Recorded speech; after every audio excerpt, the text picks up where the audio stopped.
Comment indiquer plusieurs rôles sur un middleware en Laravel? Aujourd'hui, c'est ce que nous allons apprendre ensemble. Pour commencer, nous allons exécuter une commande qui s'appelle php artisan middleware, le nom fichier. Une fois que ceci est fait, il génère automatiquement un fichier qui se trouve dans le dossier middleware, précisément dans http app. Donc quand on se dirige dedans, on tombe sur le fichier en question. Mais maintenant, qu'est-ce qu'il nous faut faire là?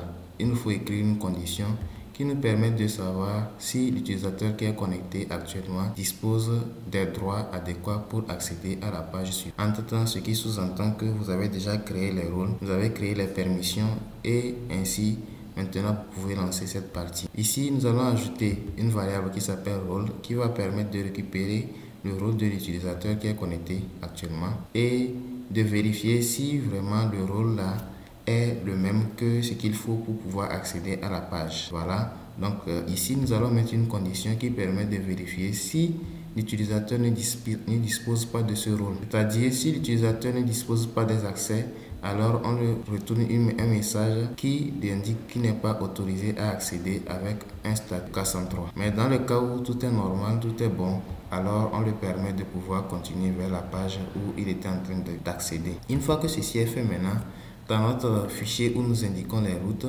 nous allons nous diriger et écrire rôle et indiquer les différents rôles que nous avons créés, c'est-à-dire les différents rôles qui ont accès à cette activité-là. C'est-à-dire, vous écrivez rôle, vous écrivez le nom du premier rôle que vous voulez indiquer, le nom du deuxième et ainsi de suite. Mais si vous ne voulez pas utiliser cette méthode, il y a également une autre méthode que je peux vous montrer.